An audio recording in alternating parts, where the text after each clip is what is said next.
Hello students, welcome to Ishwari Taniksha channel. This is Ishwari ma'am and today in this video we are going to study about free radicals. So this is one of the reaction intermediate which is formed in the reaction. So in the previous video we have studied about other two reaction intermediates. So which are the other two reaction intermediates? Reaction intermediates. So one is about carbocation, second about carbanion. So you can call it as carbanion also, and then the third one what we are going to study is free radicals. So already we have studied these two reaction intermediates, that is carbocation and carbanion. So today in this video we are going to study about free radicals. So first let us study how a free radical is being formed in the reaction. So formation.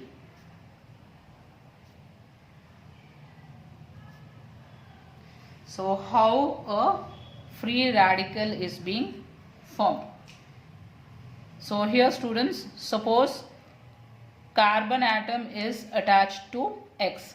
So X can be any group here, and if this reaction is taking place in the presence of sunlight, if it is taking place in the presence of sunlight, so carbon will be having 4 valency, 1, 2, 3, 4. So here carbon is attached to a group. X can be any group. So in the presence of sunlight, so sunlight we represent it as H nu.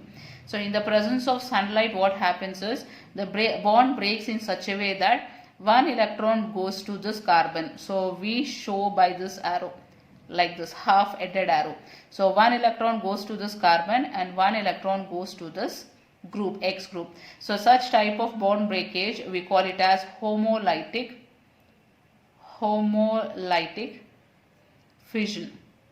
Homolytic fission of the bond. So the product formed here will be C with one dot, which we call it as free radical, and here one more free radical, X with one electron. So this is called as free radical.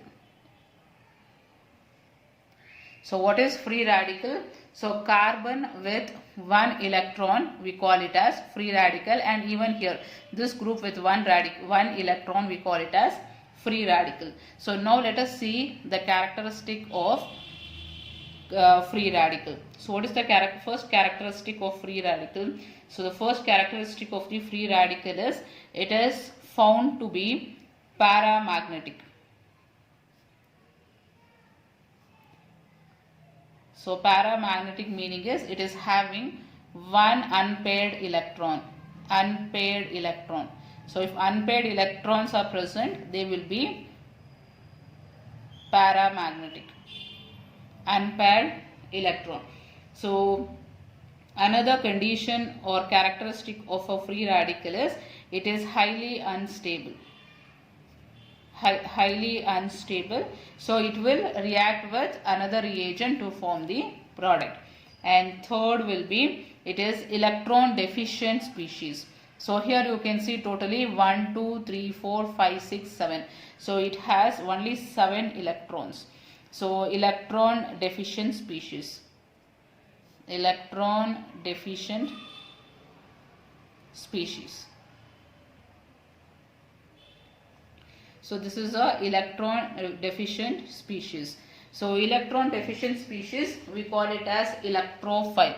Electrophile meaning is electron loving. So now these are the characteristics of free radical. Now let us see some examples for this free radicals.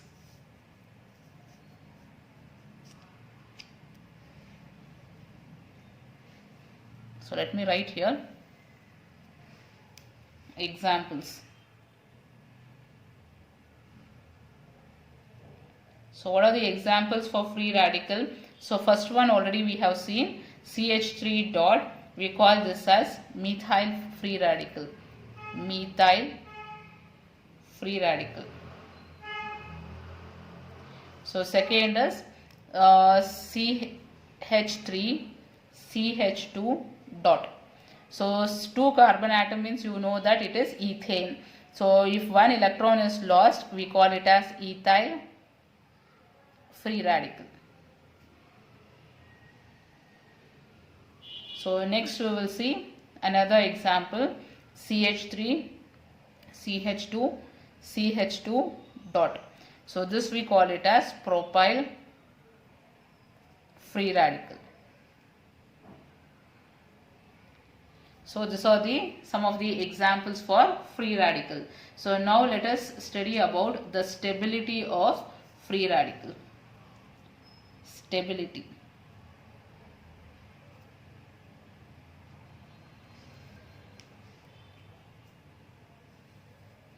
So stability of free radical. So first let us take tertiary free radical. So carbon attached to 3 methyl groups.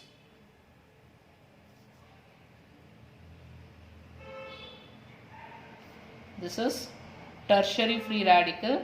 So next we will take secondary CH3 CH3 H. This is secondary free radical, and then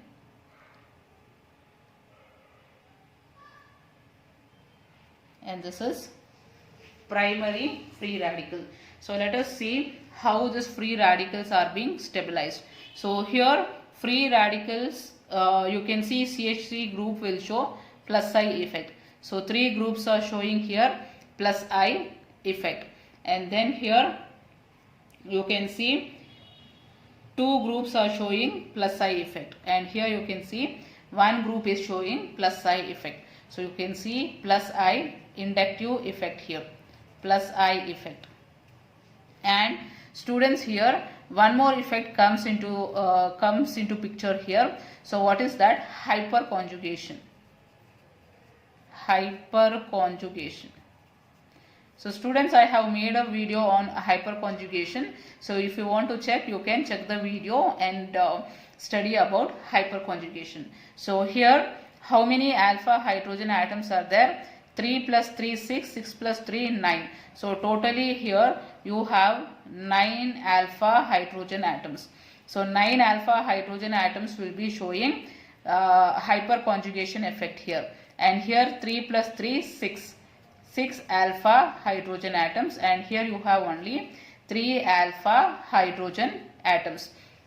So here one more thing I have said in that video is, more the number of alpha hydrogen atom, more will be the hyperconjugation effect and more will be the stability. So according to hyperconjugation effect here, so this has more alpha hydrogen atom, therefore it will be more stable when compared to this. So this will be second, 6 alpha hydrogen atoms, second most stable, and this will be the least one with 3 alpha hydrogen effects, alpha hydrogen atoms. So students, here there are 2 effects, plus I effect and hyperconjugation. So but here hyperconjugation will be dominating when compared to that of the plus I effect. Therefore we check hyperconjugation rather than plus I effect here. So this is about the stability of the free radicals. So here dot free radical. So this is about the stability of free radical. So students, the concept is clear to you, I feel. So still, if you have any queries, if you want to ask any doubt regarding this, you can write in the comment box. I'll meet you in the next video, students. Bye bye.